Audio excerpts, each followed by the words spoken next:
আসসালামু আলাইকুম। সবাই কেমন আছেন? আশা করি সবাই ভালো আছেন। আজ আপনাদের জন্য নিয়ে এসেছি গল্পের চতুর্থ পর্ব। আশা করি গল্পটি আপনাদের ভালো লাগবে। তাহলে চলুন শুরু করা যাক। আমি বললাম, সরি, আসলে আমি বুঝতে পারিনি তুমি পড়ে যাচ্ছিলে, তাই আমার কথা শেষ হতে দিল না। তার আগেই হঠাৎ ঈশা আবার আমার উপর ঝুঁকে চোখে চোখ রেখে আমার গলা টিপে ধরে। আমি তো অবাক মেয়েটির কাণ্ড দেখে। মেয়েটি করছেটা কি? আমি ভাবতে পারিনি এমন কিছু হবে। ঈশা বলে, তাই ধরতে বাধ্য হয়েছেন কি? তাই তো, এটা সবাই বলে। ধরার নাম করে মজা লুটে নেবে, তারপর বলবে আমি তোমাকে সাহায্য করছিলাম মাত্র। ওর কথায় আমার রাগ হলো। একে তো পড়ে যাচ্ছিল, ধরে বাঁচালাম, এখন তার উল্টো প্রতিদান দিচ্ছে। আমি ওর হাত শক্ত করে ধরে বললাম, এই তুমি বারবার আমার উপর পড়ো কেন? আমি কি ইচ্ছে করে তোমাকে জড়িয়ে ধরেছি? তুমিই তো আমার উপর পড়লে। তুমি পড়ে যাওয়াই উচিত ছিল। বারবার তোমাকে বাঁচাতে গিয়ে আমি ফেসে যাই। ঈশা বলে, তা না হয় বুঝলাম, আমাকে বাঁচানোর খাতিরে আপনি আমাকে জড়িয়ে ধরেছেন, কিন্তু ওই যে ওসব কী ছিল, সেটাও কি বাঁচানোর খাতিরে? আমি বললাম, কিসবের কথা বলছো? আমি আবার কি করলাম? ঈশা বলে, কি করেননি আবার আমাকে? আমি বললাম, তোমাকে বলো কি করেছি? ঈশা আমার দিকে রাগিত চোখে তাকিয়ে সরে গেল। আমি ওর কাণ্ড দেখে মুচকে এসে বললাম, সরি সরি, আসলে সত্যি আমি বুঝতে পারিনি এমন কিছু হবে, আর তুমিও এমনভাবে আমার বুকে এসে পড়েছো, জড়িয়ে না ধরে থাকতে পারলাম না। যা হয়েছে আমার মনের অজান্তেই হয়ে গেছে, তার জন্য সরি। ঈশা বলে, থাক আর অজুহাত দিতে হবে না। নিহাত আমার একা থাকতে ভয় করে, তাই আপনার সবকিছু সহ করতে হচ্ছে। আর আপনার আচরণে একটা কথা বুঝতে পারলাম, আসলে সব ছেলেরাই একই রকম, মেয়ে মানুষ দেখলে নিজেকে ঠিক রাখতে পারে না। আমি কিছু বলতে গিয়েও বলতে পারলাম না, কি বলবো আমি, তাই চুপ করে গেলাম। ঈশা বলে, একটা কথা বলার ছিল। আমি বললাম, বলো, শুনছি। ঈশা বলে, কাল আমাকে হয়তো মা বাবা নিতে আসবে, বলছিলাম কি আপনি কি আমার সাথে যাবেন? আমি ওর দিকে কিছুক্ষণ তাকিয়ে থেকে বললাম, তুমি নিয়ে যাবে আমাকে তোমার সাথে? ঈশা বলে, এটা কেমন কথা? আপনি তো আমার প্রশ্ন আমাকেই করলেন। আমি বললাম, তোমার যদি তাই মনে হয় তাহলে তাই, এখন বলো, নিয়ে যাবে আমাকে? ঈশা বলে, আপনি যদি যেতে চান তাহলে আমার সাথে যেতে পারেন। আমি মুচকে এসে বললাম, ঘুরে ফিরে আমার প্রশ্ন আবার আমাকেই করছো। আচ্ছা বেশ, তোমার মুখ ছোট হয় এমন কোনো কাজ আমি করব না, আমি যাব তোমার সাথে, এবার খুশি তো? ঈশা একগাল হেসে বলে, সত্যি আপনি যাবেন? আমি বললাম, যাব তো। ঈশা বলে, তবে একটা কথা। আমি বললাম, বলো। ঈশা বলে, ইয়ে মানে বলছিলাম কি, সেখানে গিয়ে কিন্তু আপনাকে আমার স্বামীর মতো অভিনয় করতে হবে না, মানে বুঝতেই তো পারছেন। আমি ওর দিকে কিছুক্ষণ তাকিয়ে মুচকে এসে বললাম, ঠিক আছে, কোনো সমস্যা নেই। তারপর আমাদের মাঝে তেমন কোনো কথা হলো না। একসময় নানান কথা ভাবতে ভাবতে দুজনেই ঘুমিয়ে পড়লাম। সকালে ঘুম ভাঙলো মায়ের ডাকে। আজ ওকে নিতে আসবো ওর ফ্যামিলি, তাই বাড়িতে অনেক বড় আয়োজন করেছে। সব মেহমানকে আপ্যায়ন করে বিদায় জানালাম। বিকেলের দিকে ঈশাকে ওর মা বাবা নিয়ে গেল। যাওয়ার আগে ঈশা আমাকে বলে, আপনি আসবেন তো রাতে? আমি বললাম, হ্যাঁ, আমি রাতে ঠিক সময় পৌঁছে যাব। তারপর ঈশা চলে গেল তার মা বাবার সাথে। রাতে আমি ওদের বাসায় গেলাম। নতুন জামাই গেলে নাকি বাজার করে নিয়ে যেতে হয়, আমিও তাই করলাম। অনেকগুলো বাজার করে ওদের বাসায় গেলাম। সবাই আমাকে দেখে খুশি হলো, তার চেয়ে বেশি খুশি হলো ঈশা। তার মুখে একটা হাসি রেখা ফুটে উঠল। সে মনে মনে বলে, যাক, কথা রেখেছে, অন্তত কারোর সামনে আমার মুখ ছোট হতে দেয়নি, আর কেউ সন্দেহ করবে না আমাদের মাঝে কি চলছে। লোকটাকে যতটা খারাপ ভেবেছি ততটা খারাপ না। এদিকে আমার ভাগ্য খারাপ। আসার সময় বন্ধুদেরকে বলেছিলাম আমার সাথে আসার জন্য, কিন্তু কেউ আসেনি।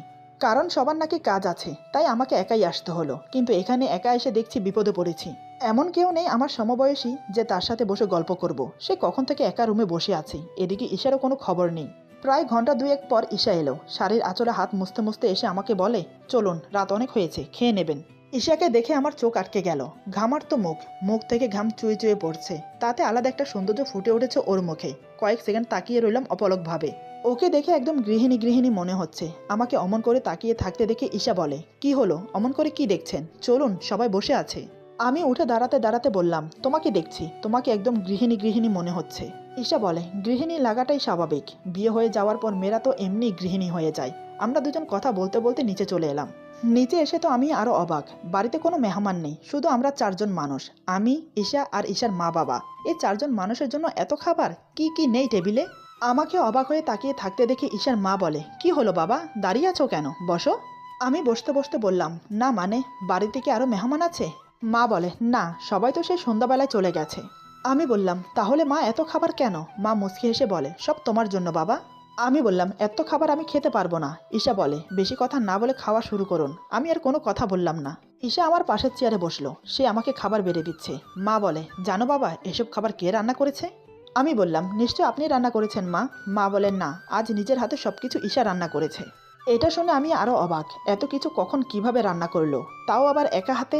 আমি আর কিছু না বলে সবার সাথে খাওয়া শুরু করলাম। খেয়ে বুঝলাম ভালোই রান্না করে। একসময় খাওয়া দাওয়া শেষ করে রুমে চলে এলাম। কাজের মেয়েকে সবকিছু বুঝিয়ে ঈশাও রুমে চলে এলো। রাত বেশি হয়ে যাওয়ার কারণে শ্বশুর শাশুড়ির সাথে ভালোভাবে কথা হয়নি। ঈশা রুমে এসে সোজা ওয়াশরুমে চলে গেল। কিছুক্ষণ পর ফ্রেশ হয়ে কাপড় চেঞ্জ করে বেরিয়ে এলো। আমি তখন বারান্দায় দাঁড়িয়ে রাতের দৃশ্য দেখছি। বাহিরের পরিবেশটা খুবই মনোরম। ওর বারান্দা থেকে অনেক দূর পর্যন্ত দেখা যায়। ঈশা ধীর পায়ে এসে আমার পাশে দাঁড়ালো। ঈশা বলে, কফি খাবেন? আমি বললাম, মন্দ হয় না। ঈশা বলে, আপনি এখানে বসুন, আমি কফি নিয়ে আসছি।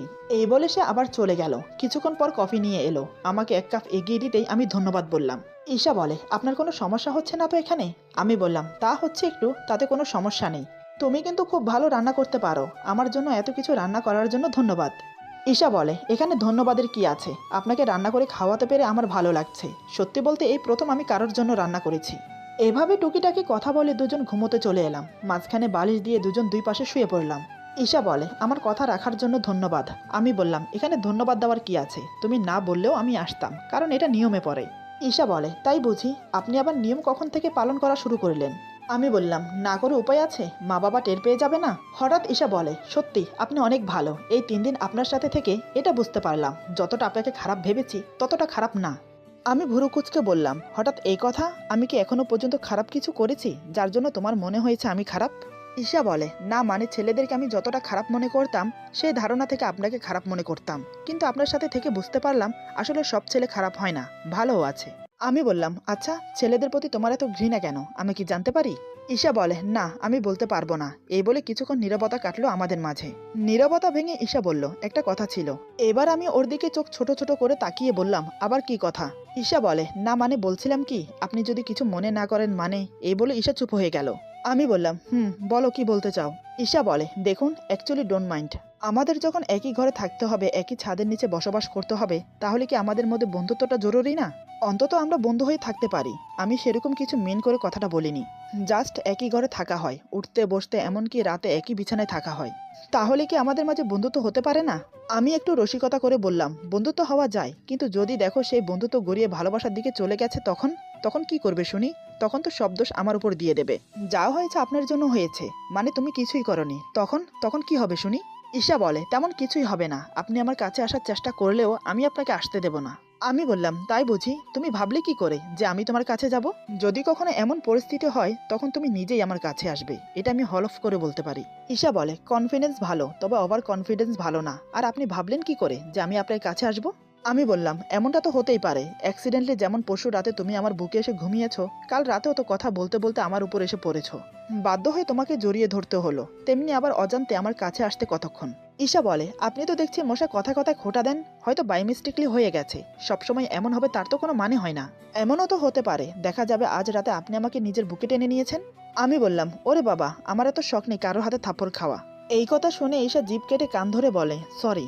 ওর কাণ্ড দেখে আমি মুচকি এসে বললাম, আরে ধুর, সরি বলতে হবে না, ওটা তো বোঝার ভুল ছিল, তাই এমনটা হয়েছে। আর আমরা এখন বন্ধু। বন্ধুদের মাঝে নো সরি নো থ্যাঙ্কস, মনে থাকবে? ঈশা একগাল হেসে আমার দিকে হাত বাড়িয়ে দেয় হ্যান্ডশিপ করার জন্য। আমি মুখে হাসি ফুটিয়ে হাত মিলালাম, হাত ধরে ছাড়ার বদলে ধরেই রাখলাম। দুজন দুজনের চোখের দিকে তাকিয়ে বসে আছি, হাত ছাড়ার কোনো নামগন্ধই নেই। আমি মনে মনে ভাবছি, কি নরম তুলতুলে হাত, ইচ্ছে করছে সারাক্ষণ ধরে থাকি।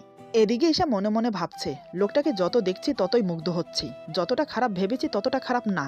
সত্যি মানুষের উপরে দেখে ভেতরটা চেনা যায় না, তার ভেতরটা বুঝতে হলে তার সাথে বন্ধুত্ব করতে হয়, তার সাথে ভালোভাবে মিশতে হয়, তাহলে বোঝা যায় মানুষটা কেমন।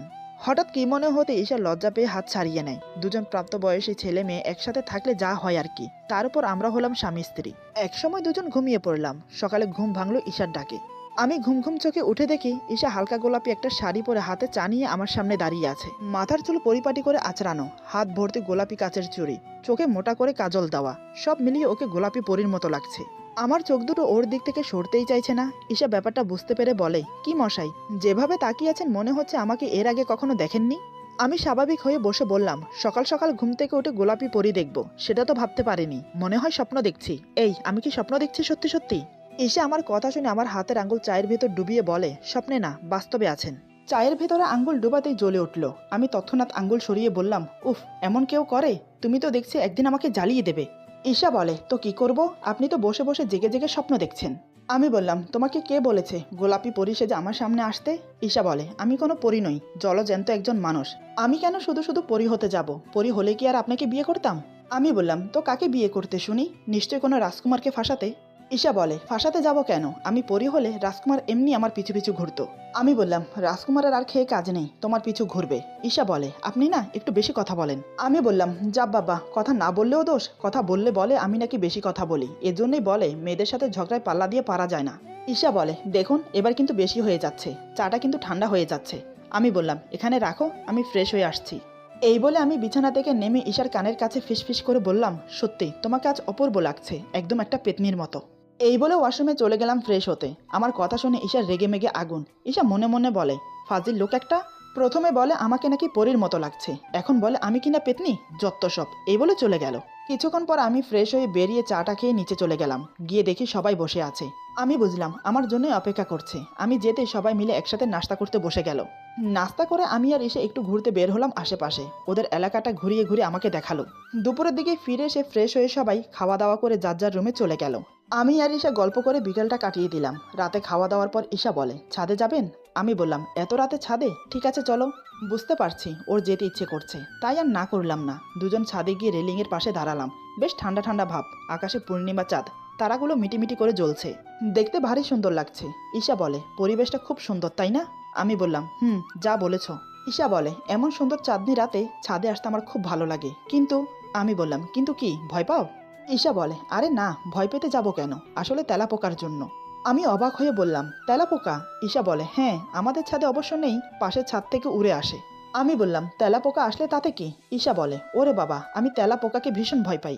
আমি বললাম, এখন যদি একটা উড়ে এসে তোমার গায়ে পড়ে তখন কি করবে? ঈশা বলে, আমি তো মরেই যাব। আমি বললাম, এত ভয়? ঈশা বলে, এই একটা জিনিসই আমি এত বেশি ভয় পাই। আমি বললাম, তার জন্য তুমি আসার সময় ছাদের লাইট জ্বালিয়ে এসেছো কি, তাই তো? ঈশা বলে, নয়তো কি, অন্ধকারে গায়ে এসে পড়লে দেখবো কিভাবে? হে আল্লাহ, আজ যেন কোনো তেলাপোকা না আসে, মান সম্মান রেখো। মনে মনে কথাটা বলে, কিন্তু আল্লাহ হয়তো শোনেনি ওর কথা। আমি অন্যমনস্ক হয়ে অন্যদিকে তাকিয়ে আছি। ঈশা আমার পাশে দাঁড়িয়ে। হঠাৎ কোত্থেকে যেন উড়ে এসে বড় একটা তেলাপোকা ওর গায়ে পড়লো। ঈশা খেয়াল করেনি, কিন্তু আমার চোখে পড়লো। আমি ভাবছি বলবো কি বলবো না, আবার মনে মনে ভাবছি বলে দেখি না কেমন রিয়াক্ট করে, একটু মজা নেওয়া যাক। এই ভেবে আমি বললাম, ঈশা তোমার গায়ে তেলাপোকা। ঈশা আমার কথা বিশ্বাস করলো না। সে আমাকে বলে, মজা করছেন, দেখুন আমাকে ভয় দেখাবেন না। কথাটা বলতে বলতে ঘাড়ের দিকে তাকালো। তাকাতেই দেখে অনেক বড় একটা তেলাপোকা ঘাড়ে বসে আছে। এটা দেখেই তো তিরিং তিরিং লাফাতে শুরু করলো। লাফাতে লাফাতে হঠাৎ আমার গায়ে এসে পড়লো। আমিও টাল সামালতে না পেরে ওকে নিয়ে পড়ে যাই।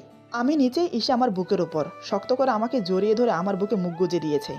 ঈশা বলে, আমাকে বাঁচান প্লিজ, তেলাপোকাটাকে সরান, আমার ভীষণ ভয় করছে। আমি বললাম, কিচ্ছু হবে না, আমি আছি তো, আর এই দেখো তুমি আমার বুকে আছো। ঈশা বলে, আমি কিছু শুনতে চাই না, আমাকে ধরে রাখুন। ওর কথা শুনে আমি ওকে শক্ত করে জড়িয়ে ধরলাম। ঈশা ভয়ে জোরে জোরে নিঃশ্বাস ফেলছে আমার বুকে। ধীরে ধীরে ওর বাঁধন আরো শক্ত হতে লাগলো। এদিকে আমি আমার নিয়ন্ত্রণ হারিয়ে ফেলছি। এমনত অবস্থায় নিজেকে ধরে রাখা অনেক কঠিন। আমি ওর পারছি না। অজান্তেই আমার দুটো হাত ওর শাড়ি ভেদ করে পিঠে বিচরণ করতে লাগলো। দু হাত দিয়ে ওর কোমর ধরে আরেকটু উপরে নিয়ে এসে ওর ঠোঁটে ঠোঁট ডুবিয়ে দিলাম। এক হাতে পিঠ শক্ত করে নিজের সাথে চেপে ধরি, অন্য হাতে চুলের মুঠি ধরে ঠোঁটে গভীরভাবে কিস করতে লাগলাম। এমনভাবে আঁকড়ে ধরলাম ওর ঠোঁট যে নিজেকে ছাড়াতেও পারছে না। দু হাতে আমার বুক খামচে ধরেছে। ওর নখ ফুটে যাচ্ছে আমার বুকে, সেদিকে আমার কোনো খেয়ালই নেই। ঈশার নিঃশ্বাস বন্ধ হয়ে আসছে। সে আর পারছে না, নিজেকে ছাড়ানোর অনেক চেষ্টা করছে, কিন্তু তাও পারছে না। এবার সে চিৎকার করে কান্না করে দেয়। ওর কান্নার শব্দে আমার ধ্যান ভঙ্গ হলো। আমি তৎক্ষণাৎ ওকে ছেড়ে দিলাম। ঈশা লাফিয়ে উঠে জোরে জোরে নিঃশ্বাস নিচ্ছে। আমি উঠে দাঁড়াতেই হঠাৎ সে আমাকে সজোরে একটা থাপ্পড় মারে। ঈশা কান্না করতে করতে বলে, আপনি একটা জানোয়ার, খুবই একটা খারাপ লোক। আপনার প্রতি আমার যে ধারণাটা জন্মেছে সেটা আপনি মিথ্যে প্রমাণিত করে দিলেন। যে বিশ্বাসটা জমেছে সেটা এক নিমেষে ভেঙে দিলেন। ছি, সুযোগ পেলেই বুঝি সদ্ব্যবহার করতে হয়। আমরা মেয়ে বলে কি মানুষ না? মেয়ে দেখলেই কি আপনাদের মতো ছেলেদের নেশা জেগে ওঠে? আমি আপনাকে কখনো ক্ষমা করব না। এই বলে কান্না করতে করতে দৌড়ে চলে গেল। আমি সেখানে পাথরের মুক্তির মতো দাঁড়িয়ে আছি। ওর কথায় আমি কিচ্ছু মনে করিনি। ওর উপর রাগও হচ্ছে না আমার, কিন্তু রাগ হচ্ছে নিজের প্রতি। আসলে দোষটা আমার, আমি নিজেকে কন্ট্রোল করতে পারিনি। কিন্তু আমি এবার কি করব? প্রতিবার মেয়েটা যদি আমার বুকে এসে ঝাঁপিয়ে পড়ে, তাহলে আমি পুরুষ হয়ে কি করে নিজেকে আটকাবো? নিজের প্রতি নিজেরই রাগ হচ্ছে এখন। বারবার একই ভুল করছি আমি। ও তো ঠিকই বলেছে, আমি একটা জানোয়ার। মাথা ফেটে যাচ্ছে আমার রাগে। তাই আর নিজেকে ধরে রাখতে পারলাম না। ছাদের রেলিংয়ের সাথে দু হাত দিয়ে দুটো ঘুষি মারলাম। তাতেই দু হাত ফেটে রক্ত পড়তে লাগলো। সেদিকে আমার কোনো খেয়াল নেই। কোন মুখে দাঁড়াবো আমি ঈশার সামনেই? দু হাতে মাথার চুল খামচে ধরে রেলিংয়ের সাথে হেলান দিয়ে বসে পড়লাম। ইচ্ছে করছে না নিচে যেতে। শ্বশুর বাড়িতে এসে এমনটা করা আমার একদম উচিত হয়নি। চলেও যেতে পারবো না, তাহলে ঈশার মুখ ছোট হয়ে যাবে। নিজেরও একটা মান সম্মান বলে কিছু আছে। সেখানেই বসে দু হাঁটুর উপর হাত ভাঁজ করে দিয়ে মুখ গুজে বসে রইলাম। চোখ থেকে টপ টপ করে জল পড়ছে কোলে। পুরুষ মানুষ সহজে কান্না করে না। যখন সে অসহায় হয়ে যায়, অতিরিক্ত কষ্ট পায়, তখন সে কান্না করে। আমাকে কেউ কষ্ট দেয় না, বরং আমি সবাইকে কষ্ট দিয়ে নিজেই কান্না করি। কেন হয় আমার সাথে এমন? রেলিংয়ের পাশে বসে মনে মনে এসবই ভাবছি। এদিকে ঈশার রুমে গিয়ে শুয়ে শুয়ে কান্না করছে। ও ভাবতে পারেনি আমি ওর সাথে এমন করব। ঈশা মনে মনে বলে, হে আল্লাহ, কেন হয় আমার সাথে এমন? আমার জানা মতে আমি তো কারোর কোনো ক্ষতি করিনি, তাহলে কেন বারবার আমার সাথে এমন হয়? একবার তো নিজের সর্বোচ্চ হারিয়ে শূন্য হয়ে গেছি, সেই পরিস্থিতির মুখোমুখি কেন বারবার হতে হয়? তার চেয়ে বরং তুমি আমাকে উঠিয়ে নাও। আমি আর চাই না এই নরকের দুনিয়ায় থাকতে, যে দুনিয়ার ছেলেরা মেয়েদেরকে সম্মানের বদলে অসম্মান করতে ব্যস্ত থাকে। আমি আর পারছি না এসব নিতে। এসব ভাবছে আর কান্না করছে। ভাগ্যিস তখন বাড়ির সবাই ঘুমিয়ে গেছে, তা না হলে কি যে হতো কে জানে। এভাবে প্রায় অনেকটা সময় কেটে যায়। ঈশা কান্না করতে করতে ক্লান্ত হয়ে পড়ে। বিছানা থেকে উঠে চোখে মুখে পানি দিয়ে ফ্রেশ হয়ে নেয়। ঘড়ির দিকে তাকিয়ে দেখে রাত 2টো বাজে, অথচ আমি এখনো রুমে আসিনি। ঈশার ইচ্ছা করছেন আমার সাথে কথা বলতে, কিন্তু না বলেও উপায় নেই, কারণ আমি বর্তমান ওর বাড়িতে। আমার সাথে কথা না বলা, আমাকে অবহেলা করা, এটা খারাপ দেখায়। তাই সে ইচ্ছা না থাকা সত্ত্বেও আমাকে ডাকতে আসে। এদিকে আমি কান্না করতে করতে কখন যে ঘুমিয়ে পড়েছি ওভাবে আমি নিজেও জানি না। চোখের জলে আর হাতের রক্ত মিশে জামা কাপড় ভিজে গেছে। ঈশা এসে দেখে আমি রেলিংয়ের সাথে হেলান দিয়ে মাথা নিচু করে বসে আছি। সে ধীরে ধীরে আমার সামনে এসে দাঁড়ায়। সামনে এসে দাঁড়াতেই চমকে ওঠে। হাত থেকে এখনো একটু একটু করে রক্ত পড়ছে। অনেকটা জায়গা জুড়ে রক্তে ভেসে আছে। এটা দেখে ওর মনের ভেতর মোচড় দিয়ে উঠল। মুহূর্তে ওর রাগ অভিমান সব উধাও হয়ে গেল। সে মনে মনে বলে, ওনার তো একার দোষ নেই, আমারও তো দোষ আছে। আমি বারবার ওনার বুকে ঝাঁপিয়ে পড়ি, কাজটা হয়তো আমি ঠিক করিনি। ঈশা আর ভাবতে পারছে না। সে চট করে আমার হাত ধরে ডাকতে লাগলো। ঈশা বলে, এই যে শুনছেন? ওর হাত ধরে ঝাঁকানিতে আমি মাথা তুলে ওর দিকে তাকাই। দেখে কান্না করতে করতে আমি চোখ মুখ ফুলিয়ে ফেলেছি। এটা দেখে ওর খুব মায়া হলো, কিন্তু সে মায়া প্রকাশ না করে রাগে ফেটে পড়ল আমার উপর। ঈশা চেঁচিয়ে বলে, কি করেছেন আপনি? হাত কিভাবে কেটে গেল? দেখুন তো কতটা রক্ত পড়েছে হাত থেকে। কি ভাবেন আপনি নিজেকে? এসব করলে সব ঠিক হয়ে যাবে? কেন এমন করলেন আপনি? আমার উপর রাগ করে নিজেকে আঘাত করলেন? কেন করলেন এমন? এখন উঠুন, ঘরে চলুন।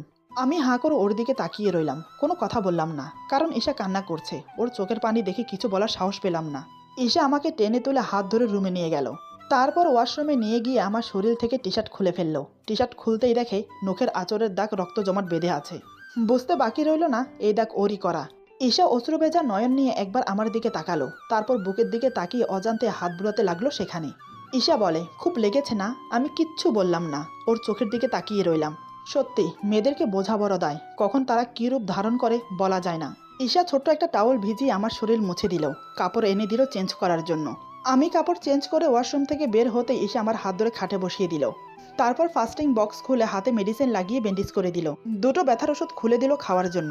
আমি চুপচাপ খেয়ে নিলাম। তারপর বালিশ ঠিক করে আমাকে শুইয়ে দিয়ে সেও শুয়ে পড়ল। ঈশা আমার দিকে ফিরে শুয়ে আছে, কিন্তু আমি অন্য দিকে ফিরে শুয়ে রইলাম। ওর চোখে চোখ রাখার ক্ষমতা নেই আমার। নিজেকে খুব অপরাধী মনে হচ্ছে। নানান কথা ভাবতে ভাবতে দুজন ঘুমিয়ে পড়লাম। বেশি রাত করে ঘুমানোর জন্য সকালে আমাকে আর ডাকিনি। আমার ঘুম ভাঙলো দিনের 12টা বাজে। আমি উঠে কোনোরকম ফ্রেশ হয়ে বিছানায় হেলান দিয়ে বসে আছি। ততক্ষণে ঈশা আমার জন্য রুমে নাস্তা নিয়ে এলো। আমার পাশে একদম আমার গা ঘেঁষে বসলো। আমি কিছু না বলে একটু সরে বসলাম। ঈশা ব্যাপারটা বুঝতে পেরেও কিছু বলল না। আমার 2 হাতে ব্যান্ডেজ করা, কিভাবে খাবো এটা বুঝতে পেরে ঈশা নিজের হাতে আমাকে খাইয়ে দিতে লাগলো। আমিও কিছু না বলে চুপচাপ খেয়ে নিলাম। একবারের জন্য ওর মুখের দিকে তাকাইনি, নিচের দিকে তাকিয়েছিলাম। এসে আমাকে নাস্তা খাইয়ে মেডিসিন খাইয়ে দিয়ে নিচে চলে গেল। সেও আমার সাথে কথা বলছে না। দুপুরের দিকে সবাই খেতে বসে আমাকে খুঁজছে। ঈশা বলে, ওনার শরীর একটু খারাপ, হাতে একটু ব্যথা পেয়েছে। এটা শুনে তো আমার শ্বশুর শাশুড়ি দুজনেই অবাক। হাতে কি করে ব্যথা পেলাম এটাই যেন তাদের মাথায় আসছে না। আমার শ্বশুর বলে, সে কি রে, কখন কিভাবে ব্যথা পেল? ঈশা বলে, কাল রাতে তোমরা ঘুমিয়ে যাওয়ার পর আমরা একটু ছাদে গিয়েছিলাম।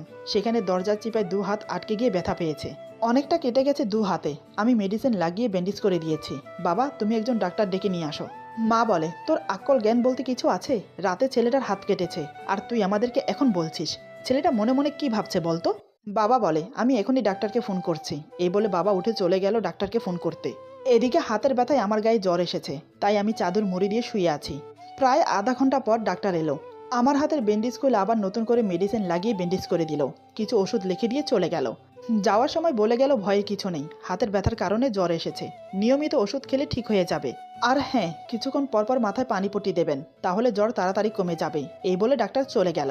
আমি চোখ বন্ধ করে শুয়ে আছি। চোখ খুলে তাকাতে পারছি না, চোখ দুটো খুব জ্বালা করছে। ডাক্তারের পিছু পিছু আমার শ্বশুর শাশুড়ি চলে গেল। ঈশা ঠায় দাঁড়িয়ে আমাকে দেখতে লাগলো। সে মনে মনে বলে, যা হয়েছে আমার জন্য হয়েছে।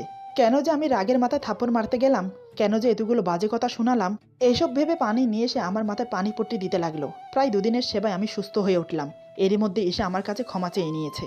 আমি বললাম, এগুলো সবসময় হতেই থাকবে, বারবার ক্ষমা চেয়ে নিজেকে ছোট করো না। এভাবে 5 দিন কাটিয়ে শ্বশুরবাড়ি থেকে ঈশাকে নিয়ে চলে এলাম নিজের বাড়িতে। তারপর থেকে আমাদের জীবন ভালোই চলতে লাগলো। ঈশা আর আমি বন্ধু হবার পর থেকে একে অপরের সাথে অনেকটা ফ্রি হয়ে গেলাম। মাঝে মাঝে রাতে বাই মিস্টেকলি একে অপরের কাছে চলে আসতাম। একই বিছানায় থাকি যখন, এটা হতেই পারে, স্বাভাবিক ব্যাপার। ঈশাকে বিয়ে করার পর থেকে আমার অতীত ধীরে ধীরে ভুলতে বসেছি। ঈশার ক্ষেত্রেও তাই। দুজনের মাঝে ভালো ভাব জমেছে, একে অপরের সাথে সবকিছু শেয়ার করি। এভাবে প্রায় 6-7 মাস কেটে গেল অনায়াসে। একদিন বিকেল আমি অফিসে বসে পত্রিকা পড়ছি। হাতে কোনো কাজ ছিল না, তাই হঠাৎ আমার একটা আর্টিকেলের চোখ আটকে গেল। আর্টিকেলটা আমি একবার একবার করে 4বার পড়লাম। আর্টিকেলটা পড়তে পড়তে আমার মাথা গরম হয়ে উঠল। ইচ্ছে করছে নিজের চুল নিজে টেনে ছিঁড়ে ফেলি। মুহূর্তের আগে আমার চোখ লাল হয়ে গেল। কেন বারবার একই জিনিস ঘটে? কেন আমার সামনে এসব পড়ে? কি হচ্ছে এসব? এরপর যা হলো। আজকের গল্প এখানে সমাপ্ত। গল্পের বাকি অংশ পেয়ে যাবেন আগামী পর্বে। সবাই ভালো থাকবেন, সুস্থ থাকবেন। আল্লাহ হাফেজ।